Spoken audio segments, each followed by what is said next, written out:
is the message more or less it's centered in some ways on corporate greed and just how effective that is in regards to why we have this decimation of our environment the way that it's been done?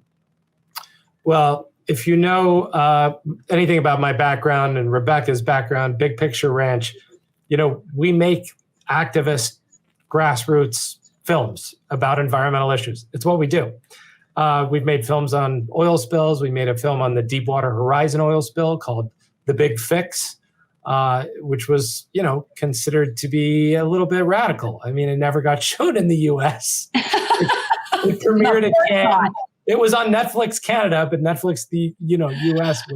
wouldn't put it on. Of course. So, it's just the way these things roll sometimes. But I think, for us in crafting the film, we wanted to show both sides. And there's a character played by David Arquette. His name's Elliot. And he's also a war vet, but we don't exactly know his background. He has some conversations with Dan where he reveals that he was also in the Middle East, but he's done some other operations. And you can sort of see Elliot's very intelligent. He's very sophisticated. He outlines the reasons why we need this pipeline. He says, listen, this is about, domestic security. This is about balance of trade. This is about, sort of empowering the American consumer. And all of his arguments are very good. At the end of the day, Dan, who was our main character, splits from Elliot, and they have a confrontation. I don't want to give too many things away about the film, but the part of what we were trying to do with the film was dance in this gray area, because we spent time with both sides and we saw both sides. And, it's hard to believe that there would be good people on the side of the oil companies. And, but a lot of the people working for them are laborers, who are punching a time clock. At the end of the day, I think the audience has to make that choice. And we tried to leave it to the audience to go, okay, this is right and this is wrong. I think the film is ultimately, the big question it asks is, there is what we perceive as socially acceptable and right. We need oil, we need to drive our cars, we need to consume, America runs on oil. There's that perception. And then there's what's morally right. And the moral road includes the promises that we've made as a nation, which include the treaties, our Constitution. The moral road includes honoring sacred sites, honoring Indigenous people. The moral, right way to be a country includes honoring the rights of humans. And if they begin to be sold or used or shown up as dead and murdered, then these are issues that should be national issues. And I think the film pits these two worlds against one another and says, look, many of you may have heard of Standing Rock. You may have seen something on Facebook, years back. Like, this is still an issue. You decide, audience. You watch the movie and you decide. Yeah. I think it's interesting because let's say we could get rid of the oil and gas industry and everything was, whatever other method we decide to focus on, it would still be the indigenous communities that had to deal with the brunt of whatever the negative consequences would be. So if there were negative consequences from, let's say, solar fields, wind, whatever it is, the negative consequences are still going to be placed on the most vulnerable people, because that core concept that we have in this country about like othering people and punching people while they're down, it's like it seems ingrained.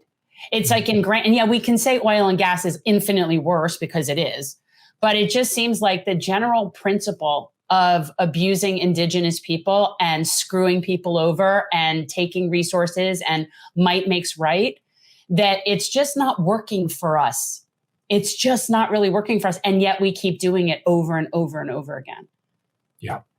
Well, part of the journey of On Sacred Ground of this film, which is, it's going to be available. It's in theaters. It'll be on Apple, iTunes, Amazon, all those places. And if you're a school, you can register to show the film for free. If you're an Indigenous, community center, you can register to show it for free. Part of the journey of this film is a journey of healing. It's a spiritual film. It's very hard for us as people of European descent to deal with what has occurred when we really outline it. And if we're going to make different decisions in the future, it is important for us to recognize the mistakes of the past and to make amends. I think that, we've been a big proponent, our studio has been huge proponents of solar and wind and electric cars. And it's to my absolute heartbreaking dismay to see these lithium strip mines being put on tribal lands. It's like, did we not learn anything from gas and oil 1.0? Are we going to now do that again?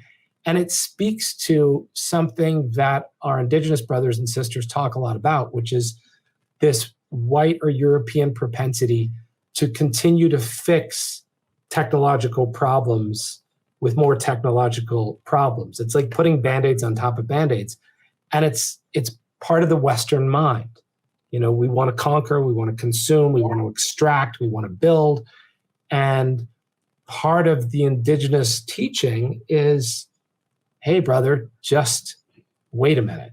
Like, what are the resources that are already there? What's the land telling you? What's the earth telling you it needs? And part of the film is dealing with the reality. Look, these pipelines exist. But who is benefiting from these pipelines? Are we, you can say, look, America runs on oil. We have to have pipelines. Okay. Does that mean that the people over whose land the pipeline travels, they get nothing? Their environment gets destroyed? Is that necessary? Do we necessarily have to be extractive culturally and extractive socially, as well as extractive environmentally? Can we not be reasonable at any level? And so I think the film offers a chance for our hearts to grieve, to feel, to heal. And hopefully the film offers a new space for dialogue to say, do we have to make the same choices starting this year, starting in 2023? Can we as a society begin to say, okay, let's look at this. Maybe we don't need to put that next lithium mine, that next pipeline, that next uranium, maybe there's a different way. Thanks for watching. If you want to support our mission to transform politics into service, please like this video, subscribe, follow us on social media, and consider joining our Patreon, where you'll get early access to our interviews as well as other exclusive content. Links are in the description. Peace out.